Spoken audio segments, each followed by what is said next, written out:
বুদ্ধের মেলামেশা সকলের জন্য উন্মুক্ত ছিল। সবাই তার শিষ্য হতে চেয়েছিল। বুদ্ধ সরাসরি তার সঙ্গে কিছু লোককে অন্তর্ভুক্ত করেছিলেন। অন্যদের শ্মশানে দিনরাত থাকতে বলেছিলেন। একইভাবে এক ব্যক্তি বুদ্ধের কাছে এসে তাকে তার শিষ্য করতে বললেন। বুদ্ধ সেই ব্যক্তিকে বলেছিলেন যে তার শিষ্য হতে গেলে তোমাকে শ্মশানে পুরো একটি দিনরাত কাটাতে হবে এবং সেখানে আপনি যা শিখবেন এসে আমাকে বলুন, তবেই আপনি সঙ্ঘে যোগ দিতে পারবেন। এই কথা শুনে লোকটি ভয় পেয়ে গেল এবং বুদ্ধকে বলল, দিনের বেলা ঠিক আছে, কিন্তু রাতে শ্মশানে থাকা বিপজ্জনক। বুদ্ধ জিজ্ঞেস করলেন, কি বিপদ? লোকটা বলল, ওখানে ভূত থাকবে, তারা আমাকে ধরবে। বুদ্ধ জিজ্ঞেস করলেন, তুমি কি ভূত দেখেছ? লোকটি বলল, না, কিন্তু আমি শুনেছি এবং দেখেছি কিছু লোকের গায়ে ভূত আছে এবং তারা অদ্ভুত কাজ করে। তখন বুদ্ধ বললেন, ভূত প্রেত আছে কিনা তা জানার এই সুবর্ণ সুযোগ তোমার কাছে। আপনি সেখানে একটি রাত কাটান এবং তারপর বিশ্লেষণ করুন এবং দেখুন ভূত আছে কিনা। আপনি যদি তাদের খুঁজে পান তখন বিশ্লেষণ করবেন যে তারা কেমন, এবং আপনি যদি তাদের খুঁজে না পান তবে আপনি এটিও জানবেন যে তাদের অস্তিত্ব নেই। ভয় পেও না, ওখানে যাই ঘটুক তুমি এসে আমাকে বলো। লোকটি বলল, ঠিক আছে গুরুদেব, আপনি বলেছেন তাই আমি সারা দিন রাত শ্মশানে কাটাবো। বুদ্ধ বললেন, ঠিক আছে, এখন তুমি আশ্রমে বিশ্রাম নাও এবং কাল সকালেই শ্মশানে চলে যাও। বুদ্ধ তার 4 শিষ্যকে বলেছিলেন যে এই ব্যক্তি আগামীকাল শ্মশানে যাবে, আপনারা তাকে অনুসরণ করুন এবং তার দিকে নজর রাখুন, তার যত্ন নিন। তবে মনে রাখবেন যে আপনারা তাকে অনুসরণ করছেন তা সে যেন না জানে। পরদিন লোকটি বুদ্ধের কাছে গিয়ে বলল, আপনি যেমন বলেছিলেন আমি শ্মশানে যাচ্ছি। বুদ্ধ সেই ব্যক্তিকে বললেন, ঠিক আছে, এখন তুমি যেতে পারো। সেই ব্যক্তি শ্মশানে গেল। পরদিন লোকটি বুদ্ধের কাছে এলো। বুদ্ধ তাকে দেখে হেসে বললেন, তুমি সেখানে সারাটা দিনরাত কাটিয়েছ, তুমি কি দেখেছো এবং শিখেছো? ওই ব্যক্তি বললেন, আমি খুব ভোরে সেখানে গিয়েছিলাম। কিছুক্ষণ পর দেখলাম কিছু লোক লাশ নিয়ে আসছে। কিছু মানুষ স্বাভাবিক, আবার কিছু মানুষ খুব খুশি। তারা বলছিলেন যে লোকটি ভালো কাজ করেছে, সে খুব ভাগ্যবান। বৃদ্ধের ছেলে তার বাবার চিতা জ্বালালো। সেখানে কিছুক্ষণ দাঁড়িয়ে রইলেন, তারপর একে একে সবাই চলে যেতে লাগলেন। কিছুক্ষণ পরে আরো 2টি লাশ সেখানে উপস্থিত হয়, যার মধ্যে একটি ধনী ব্যক্তি ছিল যা খুবই সজ্জিত ছিল এবং এতে অনেক লোক ছিল। অন্যদিকে অন্যটি একজন দরিদ্র লোক ছিল এবং খুবই সাধারণ ছিল, এবং সেখানে মাত্র কয়েকজন ছিল। ধনী ব্যক্তির চিতা চন্দন কাঠে পোড়ানো হয় এবং দরিদ্র ব্যক্তির চিতা সাধারণ কাঠে পোড়ানো হয়।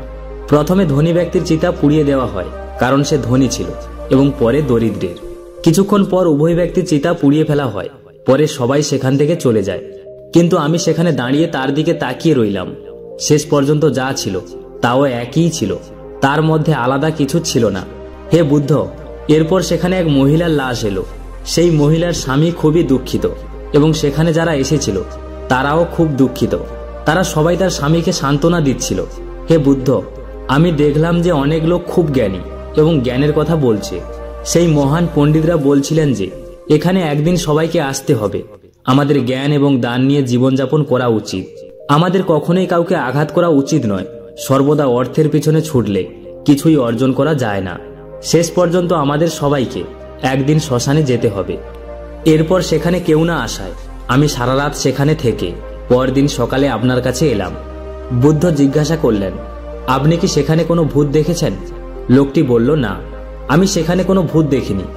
সারা রাত আমি পাতার শব্দে, পশু পাখির শব্দে ভয় পেলাম, কিন্তু সারা রাত কোনো ভূত দেখিনি। বুদ্ধ সেই ব্যক্তিকে বললেন, ঠিক আছে, এখন তুমি গিয়ে আশ্রমে বিশ্রাম নাও। আগামীকাল আবার তোমাকে একদিন রাতের জন্য শ্মশানে যেতে হবে। এ কথা শুনে লোকটি বলল, কিসের কথা বলছো? তোমার অনুরোধে সারা দিন রাত ওখানে থাকলাম। কেমন করে কেটেছে সেই সময়টা শুধু আমিই জানি। এখন আর সেখানে যাব না। বুদ্ধ বললেন, দেখো, ওখানে গিয়ে যে বিশেষ জিনিসটা পেতে হয় সেটা এখনো পাননি। আপনি সেখানে আরো একদিন অপেক্ষা করুন এবং আপনি অবশ্যই এটি খুঁজে পাবেন। লোকটি বলে, ঠিক আছে, আপনার অনুরোধ অনুযায়ী আমি আর একবার যাব। এই বলে লোকটি আশ্রমে গিয়ে বিশ্রাম নিতে লাগলো। পরের দিন লোকটি আবার বুদ্ধের আশীর্বাদ গ্রহণ করে সেখান থেকে শ্মশানে চলে গেল এবং সারাদিন কাটিয়ে পরের দিন আবার বুদ্ধের কাছে এলো। বুদ্ধ জিজ্ঞেস করলেন, তুমি কি সেই জিনিসটা পেয়েছো? লোকটি বলল, হ্যাঁ, আমি পেয়েছি।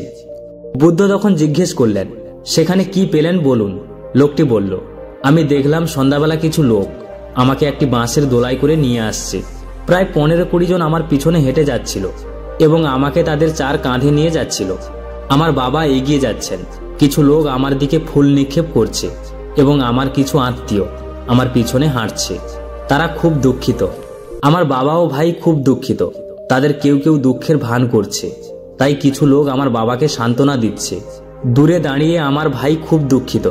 কেউ কেউ তাকে সান্ত্বনা দিচ্ছে আর বলছে, তুমি এখন একমাত্র উত্তরাধিকারী। আবার কেউ কেউ বলছে, ছেলেটা এখনো ছোট ছিল, তিনি এখনো কিছু ঠিকমতো দেখেননি, তার সাথে এমন ঘটনা ঘটল। তারপর আমাকে চিতার উপর শুয়ে দেওয়া হলো এবং সমস্ত আচার শুরু হলো। আমি চিতায় শুয়ে এইসব দেখছিলাম। আমি সেই চিতা থেকে উঠার চেষ্টা করলাম, কিন্তু পারলাম না।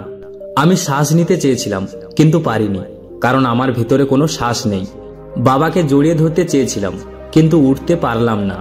আমি আমার ভাইকে জড়িয়ে ধরতে চেয়েছিলাম এবং তাকে বাবা মায়ের যত্ন নিতে বলতে চেয়েছিলাম, কিন্তু আমি সেখানে শুয়ে দেখছিলাম এবং কিছুই করতে পারিনি।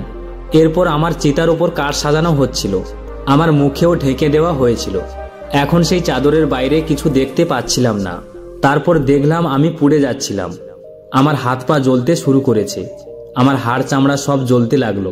ধীরে ধীরে আগুন বেড়ে গেল এবং আমি সেখান থেকে উঠতে চাইলাম। আমার দম বন্ধ হয়ে আসছিল।